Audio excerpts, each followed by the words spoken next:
time for the best coverage of the top stories in sports. The Sports Wrap with Jason Page starts now. Yes, it does, and great to have you with us on this Monday edition of the show. Lots to do over the next 60 minutes. We'll be joined by our friend Brian Twining from Bleacher Nation. We'll finish the show with him today. And apropos, considering they finished up the NASCAR season on Sunday in Phoenix, the interminably long NASCAR season wrapped up on Sunday in Phoenix, and look who won. The guy who didn't win throughout the entire playoffs. We'll talk about it. That's coming up. Bill Bender joins us in 20 minutes. We'll get some thoughts with our friend from the Sporting News on all things college football, because if it's a Monday, we're going to be talking about another coach being fired. That is sure to come up. We'll also get into all the latest from baseball with the World Series. There is so much to talk about. We could have spent the whole show on it. We're going to give it one segment and sort of marinate after we marinated in what took place over the weekend. But we start things out in the NFL, where there is always lots to talk about, and Sam Yarnell is here. And we'd probably need an entire show to go through everything that happened on what I considered sort of a show me Sunday in the NFL. This was a week where we were going to get some answers.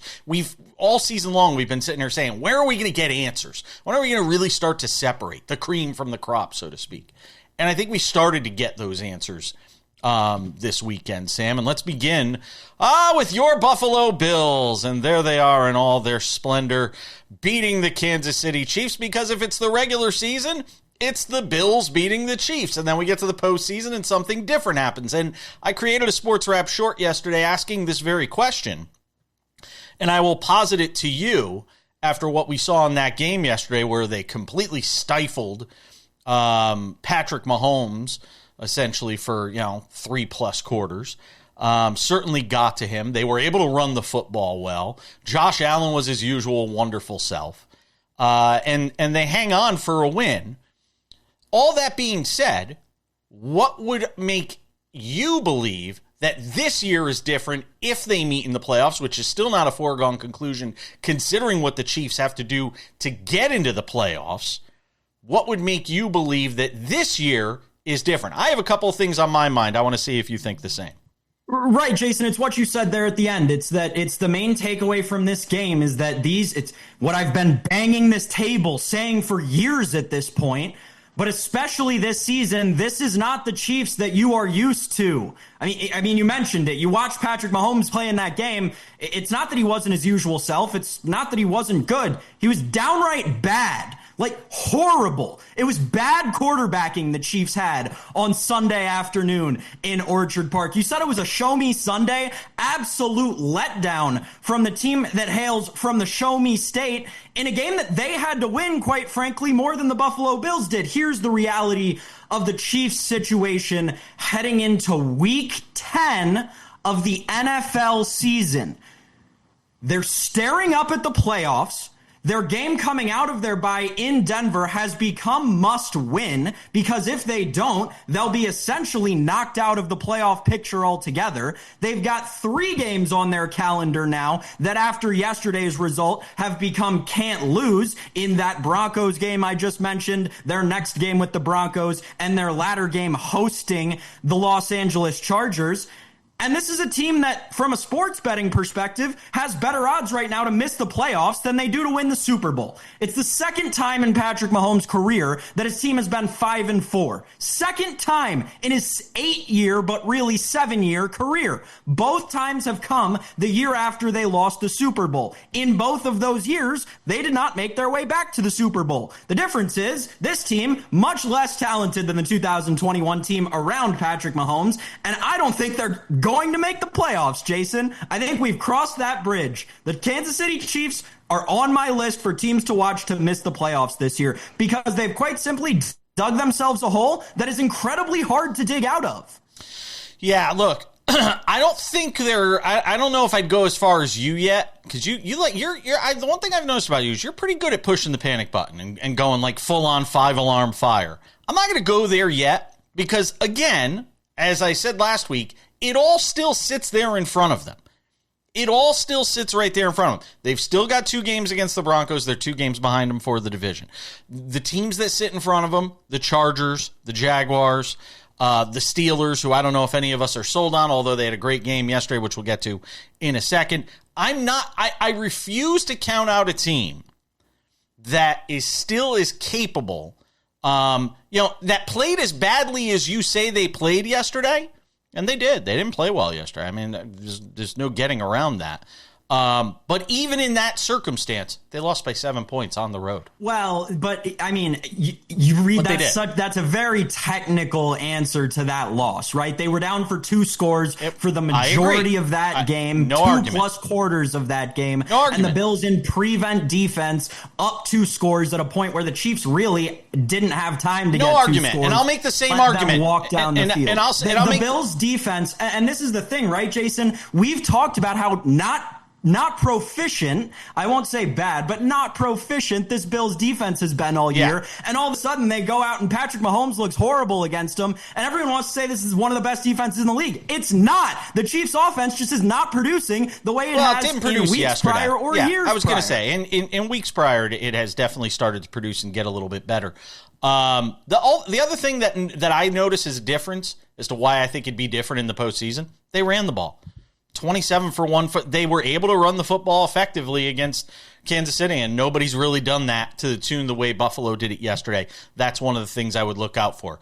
We're shortchanging the Colts and Steelers, and I apologize for that because that is an eye-opening result yesterday. When Daniel Jones becomes Daniel Jones and turns it over 5 times, on the road in Pittsburgh against a Steelers team that could not get out of its own way the week prior, that is eye-opening, that result to me, Sam. I'm not saying, hey, look, I said I wanted to see what happened when this team got stacked up against real competition. We're going to see that throughout the second half of the season. I don't think Colts fans are panicking on Monday morning, but they certainly should be a little bit concerned.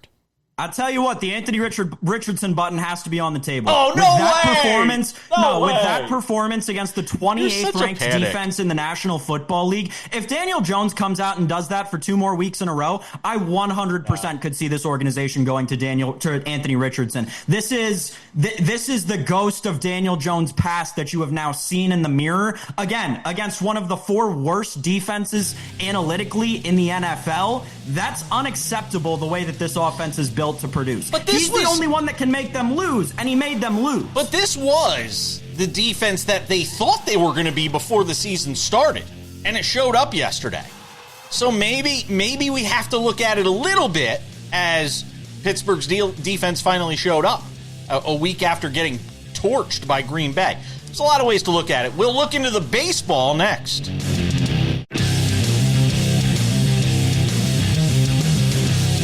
Coming up in 10 minutes, it's Bill Bender of the Sporting News. Does a great job on all things football. We have another in memoriam to do in the coaching ranks. We'll get to that. Sam Yarnell, 26 million people watched Game 7 of the World Series. Almost 27 million, if I'm not mistaken. Peaked out at 31 million between 11:30 and 11:45 p.m. Eastern on Saturday night. What a great night for baseball. What a great year for baseball. Unfortunately, it ends with the Dodgers winning the World Series because, I mean, look, at the end of the day, there it is. Ding. At the end of the day, I don't know how great that is for baseball that they win again. And I don't even know how great it is for baseball when, if you ask me, the Toronto Blue Jays played better over the course of 7 games. They were the better team over the course of 7 games. And they lose the World Series. A wild Game 7, every twist and turn you could imagine. We don't have time to possibly go through all of them, but we'll be showing some of them to you as we go through the segment. Congratulations to Dodge. Congratulations, Clayton Kershaw, walking off as a World Series champion in his final season, which is really cool. What a wild baseball game on Saturday night, Sam.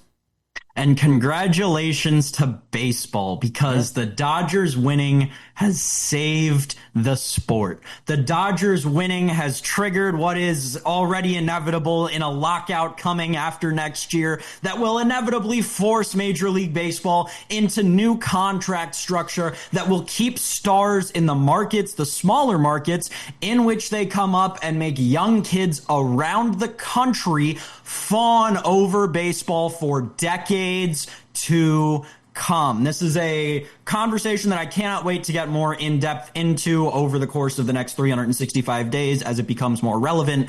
However, this was amazing.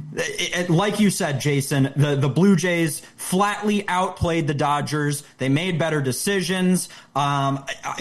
Unacceptable, the base running from Isaiah Kiner-Falefa. I mean, those in the know, quite literally single-handedly lost his team the World Series. But from a Dodger perspective, yeah, the dominance that was inevitable shown in the form of Miguel Rojas. I don't think any of us expected that. There was one thing I wanted to mention. Andres Gimenez in Game 7, taking the pitch off the hand and then making the benches clear. You have to be an unbelievably, unimaginably egomaniacal, selfish piece of crap human being to do what Andres Gimenez did to his team in Game 7 of the World Series. To insinuate at any point that anybody in Game 7 of the World Series was throwing at you, it'd be more understandable. No, it wouldn't, but I'm making this up. If it were Vlad or one of the faces of the franchise, Andres Gimenez, you're going to make the benches clear? I think that there's an argument to be made that the distraction from the rally that was created by the Blue Jays in that moment with the benches clearing brawl factored into them losing this game, Jason. Absolutely flatly unacceptable. Would not be surprised if both he and Isaiah Kiner-Falefa find themselves off rosters to start spring training. Andres Gimenez, former All-Star, by the way. How about the play at the plate? What did you think? What did you make of the way that review was handled? The play at the plate where the runner's called out, but the foot kind of comes off the bag.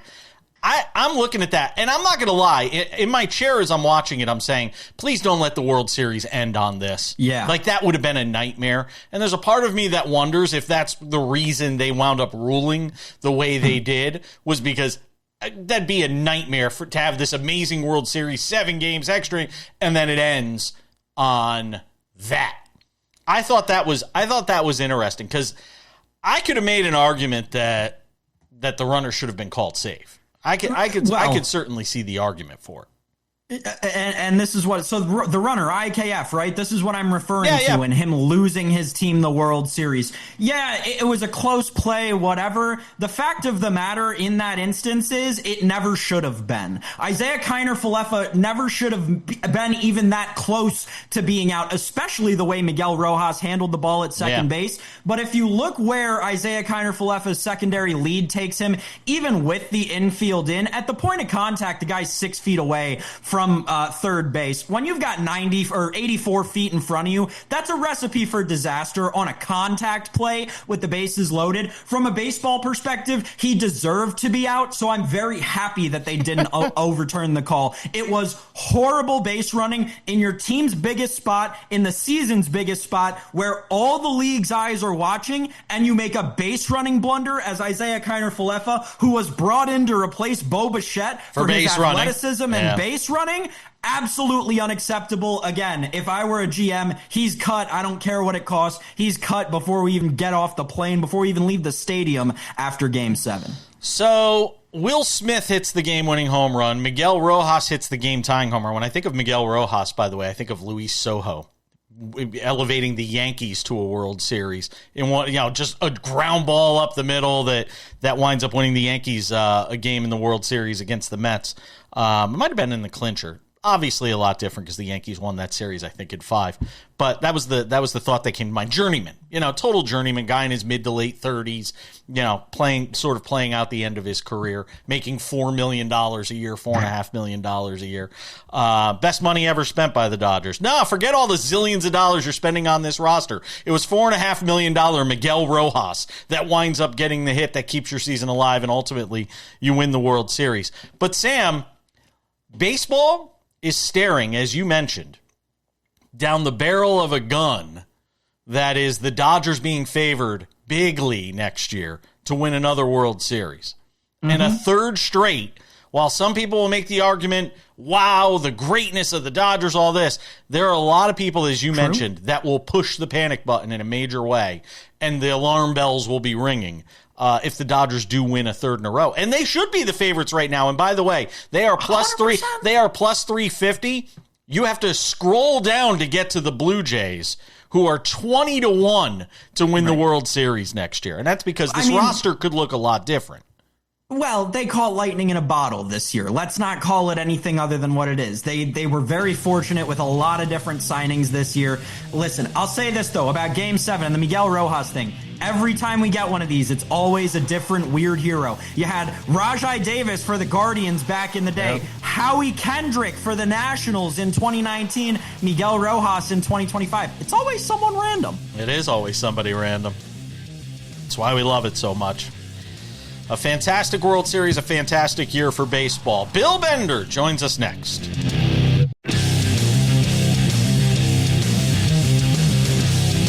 Welcome back to this Monday edition of the show. Coming up later on, Brian Twining from Bleacher Nation on NASCAR, the Cup Series Championship, going to Kyle Larson. We'll do that in odds and ends today. 20 minutes from now, a big win for the Seahawks and an absolutely brutal loss for the Commanders. We'll get into that some.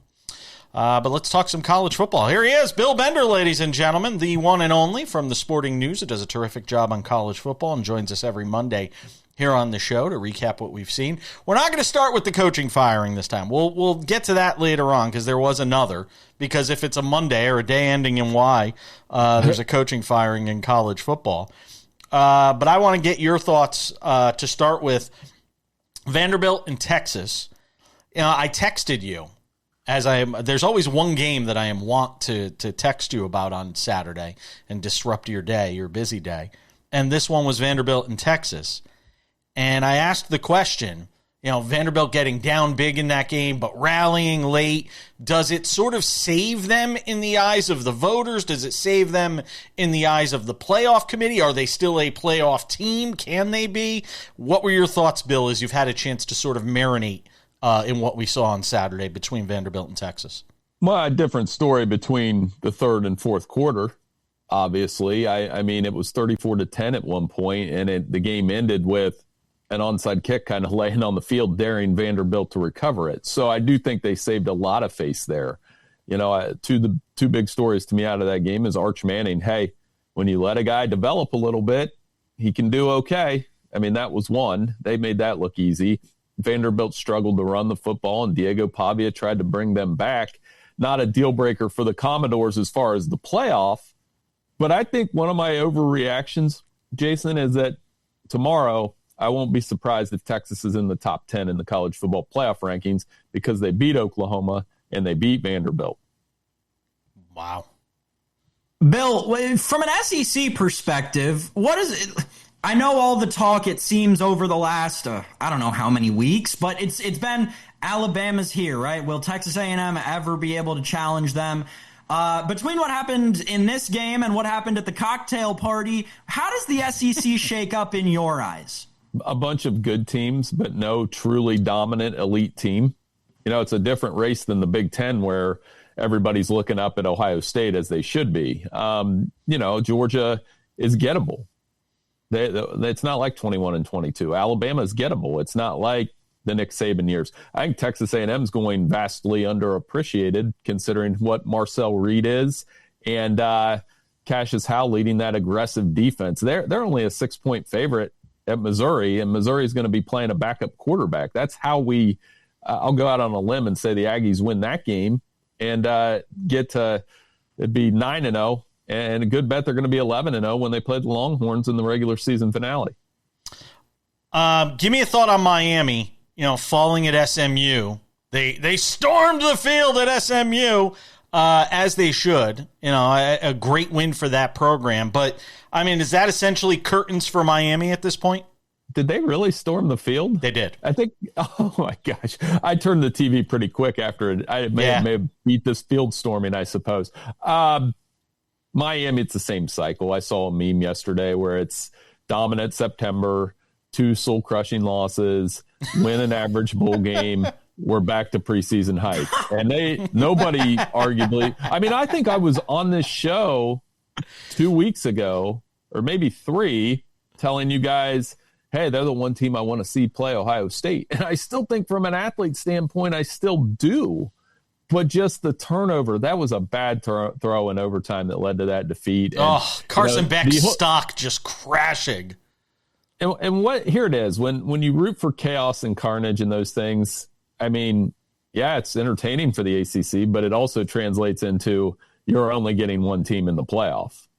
So that's my question, Bill. Obviously, from a playoff perspective, from a conference championship perspective, Duke is currently the favorite to win this conference with Georgia Tech losing over the weekend, Duke beating Clemson, and then Miami obviously falling to SMU. Those 3 big results in the ACC have put Duke at the top. If they win this conference, do they have any shot to beat anyone in the college football playoff? It's Duke in football. Yeah. Yeah, I watched Illinois hammer Duke earlier this year, and they've been up and down. But, yeah, I mean, that's my point. If I was picking somebody, I'd probably stick with Virginia. One of the things fans are going to lose their mind about is Virginia lost a game to an ACC school, NC State, that doesn't count against their ACC record, right? So, like, at the end, that's going to be a thing where they're telling – I think it was NC State that beat them, right? Earlier this season. I wanted to get that. I was saying that in my head. Because it was scheduled before they were in the ACC. So, I mean, there you go. That's something that could throw this entire thing off with Duke or Miami or even a team like Pitt, who is, despite losing the backyard brawl, is all of a sudden 7-2. Won't be surprised if they're in the top 25 as well. How much I know Notre Dame beat Boston College. They had to struggle a little bit, and then the second half they pull away. How much does Miami losing and Navy losing hurt Notre Dame? I don't think that much. I think it actually helps them because here's the illogical part of this whole process is Notre Dame's going to be ranked about 11 or 12 in the rankings and maybe at worst. But do they control their own destiny, Bill? I don't feel like they do. Kind of. They have. Well, I mean, it starts with you have to go 10-2. Sure. Then what? Then you could get caught up. That may not be enough. Well, I think what helps them is I'm not sure a Big Ten team goes 10-2 outside of Oregon, Indiana, Ohio State. So, like, if USC goes 10-2, that helps Notre Dame because Notre Dame beat them. And if Texas A&M stays unbeaten, that helps Notre Dame. But I think it's going to call to this. I do think they'll make the playoff. I do think the Power Four conferences are going to get a little more, like, annoyed with that fact each time it happens because you're taking away from somebody who has the structure of a conference. Like, where do you think Notre Dame would be a dominant team in the ACC right now? It's hard to say that when they lost to Miami. Dominant team? I don't know if I'd say they'd be a dominant team, but yeah, they're certainly better than Duke. Right. Well, I mean, but they also went up to Boston College and kind of messed around. So it's which one is it for me? And that's why that Pitt game is so huge, because I think there's a decent chance that Pitt could slip into the ACC championship game. Really like their linebackers. And, Notre Dame is what they are. They've won 6 straight games by double digits, though. Bill Bender, the Sporting News, hanging out with myself and Sam Yarnell. We've got another segment to talk about another change in the college coaching ranks. And Sam's got to talk about North Texas, apparently. That's next.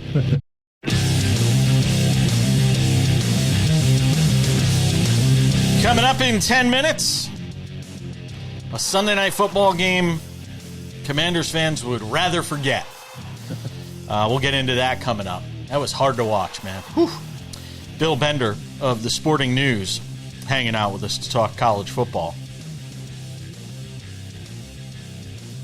I'm almost tempted to ask you about the play in that Jayden Daniels thing, but I don't want to because I'll get derailed and we'll spend the whole segment talking about it.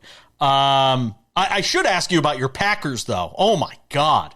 I mean, really? We're going to do that tomorrow on the show in Weekend Leftovers. But really, Bill? The Packers losing to the Panthers? I mean, come on, Bill. I've told many this is why we can't, as fans, completely trust Matt LaFleur. That's a game. Super Bowl teams stomp on those teams in that game. They allow no room for breathing. Losing Tucker Kraft hurt, obviously, but that's still a game that Green Bay needs to win. But here's the frustrating part, Jason. They'll play Philadelphia next Monday, and I won't be surprised if they win. Yeah, that's the aggravation I feel right now with Green Bay with this playing down to teams like Cleveland and Carolina. That's the story of this NFL season. All right, Sam's got a question about North Texas, which we learned is in Denton, Texas. Sam Yarnell. That's right, Jason. The American Bill has turned on its head the exact way that we all expected it to. And now this G5 bid to the college football playoff, it seems every week is going to become more confusing. How do you see all of this playing out the rest of the season? How important is this Navy loss with Notre Dame still looming on their schedule? Where do you see the G5 bid going ultimately when the college football playoff comes around? Well, a couple teams to watch. I mean, Memphis obviously would be the best bet to be ranked in the playoff rankings tomorrow with that 8-1 record, but their quarterback's been banged up a little bit, and they have a loss to UAB. Navy, like you said, tough loss to North Texas. North Texas got run off the field by South Florida, who actually probably has the best resume, but they also have 2 losses. So we'll see if they can get back in the mix. And then just keep an eye on San Diego State. Good defense, 1-loss team in the Mountain West, chance to make a run there. And then James Madison's the only other one. Those are the group of 5 schools with 1 loss or less. I still think Memphis has the inside track, but you know, it's every bit as unpredictable as everything else. Sorry, I was just looking at UConn. They're 6-3. Sorry, I just had to see how the Huskies were doing under Jim Moore. There you go. I'd like to pretend I was listening to anything you were saying, but I wanted to see what UConn. Wow, UConn scored 332. Oh, sorry. Let's talk about Hugh Freeze here for a moment. Auburn decides to let him go. Where do you slip that Auburn job when you talk about coaching vacancies now? And were you surprised that they pulled the trigger in season on Hugh Freeze, given everybody else that's had the trigger pulled on him here in this regular season of college football? I think he was on the hot seat for so long that it reaches a temperature that, all right, we got to do it. You know what I mean? And all these close losses, which, goes toward program building. I mean, if you're stuck in that close loss stage, in theory, in the old days, you would have 5 years. That would be year 2. You're losing close games. And then in year 3, you're winning close games. And they never really gave him that. I guess they did give him that opportunity because it went a little bit slower. But I still think the Auburn job's right there behind, it's behind LSU, Penn State, Florida. Does it make it in the top 5? Is it 5? I think it's 4. Oh, okay. 4 among the Power 5 or Power 4 openings now. Right there between. It's ahead of Arkansas, I think, and I think it's ahead of like Virginia Tech, for example. You're still Auburn. That's still a program that's won a national championship and played for another national championship in the last 15 years, so it can be done. By the way, I'm looking at the odds over on FanDuel for national championship. Ohio State plus 220, Indiana plus 470, Alabama 8-1, and then team you mentioned, Texas A&M 9-1, 4th best odds. I'm telling you, they're underappreciated, and that Notre Dame game it matters. I think Mike Elko. I'm going to be interested to see how he avoids the hot seat talk, or not the hot seat talk, the coaching carousel talk. He tried to dispel the Penn State rumors, but they'll continue. And even if somebody says, "Hey, I'm not going anywhere," we have a hard time believing him. But I think Mike Elko is a definite Coach of the Year candidate. There's no question. Sam, go ahead. Bill, there's a big one in Lubbock this coming weekend between BYU and Texas Tech from a Big 12 perspective. In your eyes, does this fall as an elimination game? Is Texas Tech out of it if they lose to BYU? Maybe. But for them, it's not an elimination game for BYU. Sure, right. I think this is the first of 2 with these 2. I think Texas Tech will win on Saturday, and then they'll do it again in the Big 12 championship game. And the only question is, can the Big 12 take advantage of all that ACC carnage we were talking about and get a second playoff berth? And it would have to be these 2 teams probably. Both have beat Utah. Texas Tech's defense is nasty. Their margin of victory is off the charts. They're a different team with Baron Morton. But BYU finds ways to win, man. They did this last year. They pushed to 9-0. They're tough. Barrett Bachmeier's tough. They're going to have to control the game on the ground a little bit with LJ Martin to have a chance here. But I went back and forth. It's either Texas Tech blowout or, field goal game, and I couldn't decide which one. In the final 30 seconds here, is the die cast now on Deion Sanders? I mean, another blowout loss. I mean, they get destroyed by Arizona. He's not letting players talk to the media afterwards. I mean, is there any way this ends with him being around for next season? Because I can't see it. I can't either. And it's unfortunate because I do enjoy having him in college football, but the combination of what he was going through in the offseason with bladder cancer and then this season, I just think it translates to Deion probably not coaching at Colorado next season. But we'll see. You never know with him. I just wonder if it's a net positive. When he leaves after this season, is it a net positive, the Deion experience? And I got to go, so we don't have time to answer it. But in a yes or no, is it a net positive for Colorado? Yes. Travis Hunter and Shedeur, I'd still think yes. Okay. Bill, always appreciate it, my friend. Thank you. Thanks to Bill Bender for hanging out with us from the sporting news and talking college football. Now we go back to the NFL. Our friend Brian Twining joins us in 10 minutes to talk about the NASCAR Cup Series finale in Phoenix yesterday. Sam Yarnell.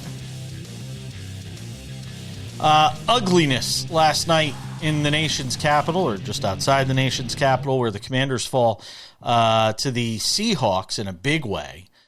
Seattle really showing out. And we keep asking this question about, teams separating themselves, and Seattle certainly has to be a part of that conversation right now as they get a big win last night against the Commanders. But the story of the game winds up being what happens late in this game. And I'm going to warn people in advance, what we're about to show you could be graphic. It could be upsetting to some of you to watch. So you've been warned in advance before we show you the video of Jayden Daniels suffering this fourth quarter injury. You've been warned, so here we go. With 7.5 minutes left in this game, down 38-7, he's still on the field for Dan Quinn's team and winds up injuring himself on this play. It's a dislocated elbow, we have learned since last night, and obviously that's going to knock him out for the rest of the season, and it's a horrible injury to see. So a lot of people are going after Dan Quinn today. Obviously, for having him on the field in that spot. And Dan Quinn's not really backing down from his decision to have Jayden Daniels on the field in that spot. Sam, as somebody who's from that area, the DMV, we all remember Robert Griffin III, who's been all over social media doing the emo thing about this. I'm curious to get your thoughts on Daniels being injured, what it means to the franchise, all the positives of last year and now where they are now. Give me your thoughts. So a couple of things to make clear. Jason said, I am from DC. I am, however, not a Commanders fan. So maybe it provides a little more objectivity. The other thing we need to make clear is that we're taping this before Dan Quinn gets fired later this afternoon. So that news has not broken yet. Obviously, it is inevitable. There is absolutely no way in any of the 32 NFL franchises that you can do what Dan Quinn did yesterday in that spot. There's even less of a way that you can do it for the Washington Commanders with the trauma that this team has with starting quarterbacks. That's the right word. With the trauma that this fan base has survived from the previous regime, and you are the direct successor, flatly unacceptable. Obviously, Dan Quinn will be fired because of this in my mind. I feel like that is unquestionable at this point. He will not see Week 10 for the Washington Commanders, nor next season, nor any of them. Do you have anything that tells you? Do you have anything that tells you that is imminent, though? Because I don't.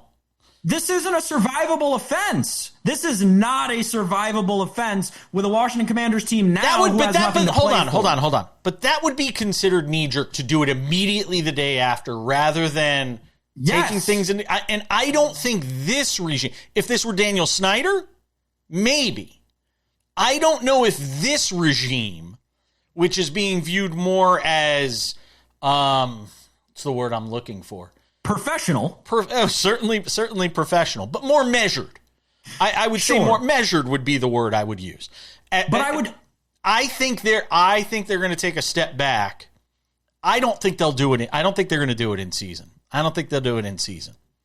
I think that there would be a measuredness to the response being, Dan Quinn, there is one thing that you cannot do as the Washington Commanders head coach, and it is throw your quarterback out and make him get injured in a spot where he shouldn't have even been on the field. And he did that. I'm not disagreeing, by the way. I'm just saying what I think is going to happen. But from a logic perspective, right? You now, as an organization, can't have that guy for whatever the remainder of your season is. Obviously, you're not going to make the playoffs. You're playing for a draft pick at this point. You're playing for next season on a team that has a lot of young players on it.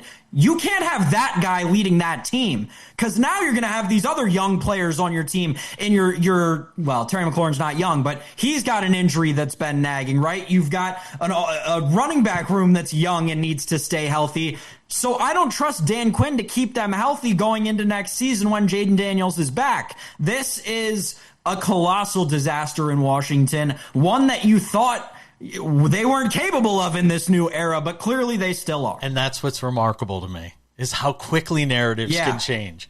It really is. I mean, Dan Quinn was the toast of the town.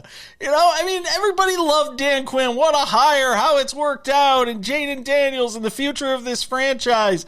It just amazes me sometimes. It's, to a different degree. It's James Franklin.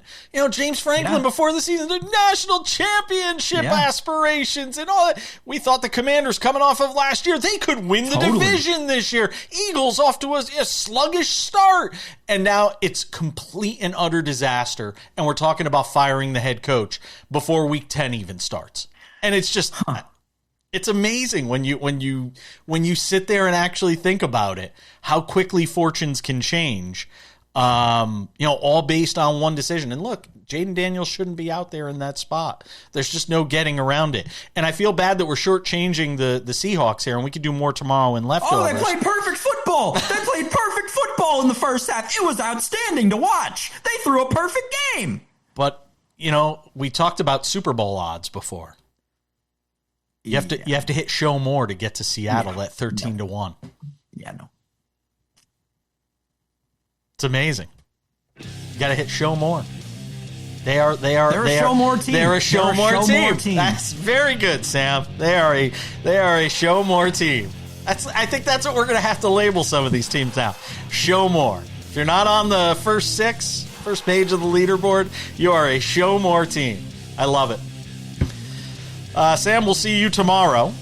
We're coming back to talk NASCAR. Brian Twining of Bleacher Nation joins us. Just about time to put the wraps on this baby for a Monday. Tomorrow on the show, NFL weekend leftovers. Everything we didn't have time to get to today, which is a lot.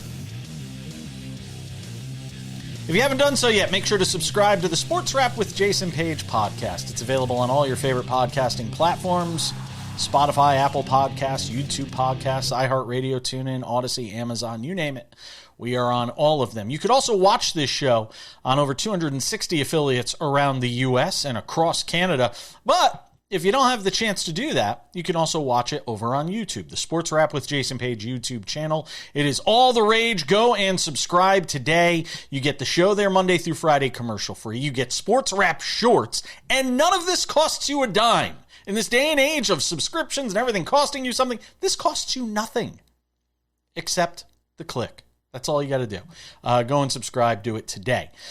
You can also catch a SportsWrap shorts on TikTok, SportsWrap Jason Page, Instagram, SportsWrap Jason Page as well. And without any further delay on this Monday, time for some odds and ends. Odds and ends, we bring in our friend Brian Twining, who does a great job with Bleacher Nation, as we did last Monday on the show, to recap the end, appropriately enough, of the NASCAR season, the Cup Series Championship race in Phoenix. He was there. And Brian, I am dying to know what you think of Kyle Larson.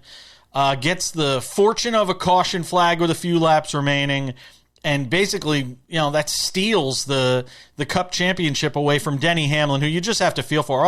All I keep seeing is his daughters crying on pit row, and just sitting there saying to myself, like, oh my God, I mean, this couldn't be any worse for Denny Hamlin trying to win his first Cup championship. And instead, it's Kyle Larson that gets the win. You were there. What did you see? It was a very somber feeling in the media center, out on pit road, just in the garage area.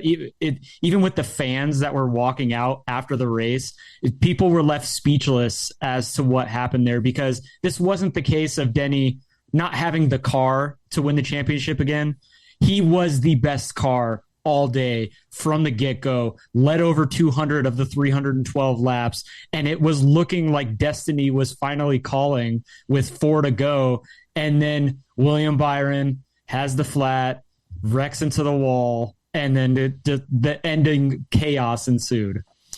There's an argument to be made of whether or not Kyle Larson should even be in the championship four. He didn't win a single race in the postseason. First champion ever to do that in the format. Is that going to be a rallying cry around NASCAR as they talk about how they're going to change this playoff format going into next season?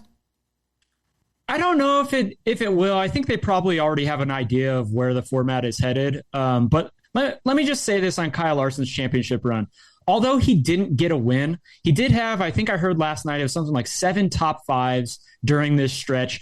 And to be able to win a championship in this format without winning just speaks to the resilience of the 5 team and how solid they've been all year. And when you look at this race as a whole, just in itself, they had probably the most obstacles to overcome of the championship 4 drivers, because he didn't have the car. He probably had the 4th best car. He suffered a flat, was a lap down, had to take a wave around at one point, and still was able to get there at the end to win the championship. What does a second championship mean when we talk about the career of Kyle Larson? He's a Hall of Famer. I mean, he's largely considered the best driver in the sport in this short era, I guess we could say, in the 2020s and in the Gen 7 era. There's nobody that you can look at that has been more successful on a consistent basis than the 5 team. Could this be the last great chance Denny Hamlin has? Who knows? With the format likely changing, maybe he can make another run or 2 at it. But with him having only 2 years left on his contract with Joe Gibbs Racing as a full-time driver, I really don't see him, especially with this type of heartbreak occurring, moving beyond that in his career. So, I mean, this could have been the best opportunity, but we don't know what next year will bring with the format that could actually help him. Thoughts on Ryan Blaney? Fully expected that team to go in there and win. I asked him as much in the media center, like if that was the goal and if it would feel any different. And he said it in the post-race presser, like, as from Penske, they wanted to come in here and win the race and essentially prove, like, yeah, you should be happy we weren't here competing for the championship. Which is amazing. It's an afterthought, but Ryan Blaney winning this race, it's only the second time, if I'm not mistaken, that a non-playoff driver. It's ironic that he was the first champion to not win the race, and then he's a non-championship driver, and he gets his first win at the track that he finished runner-up at in each of the last three years.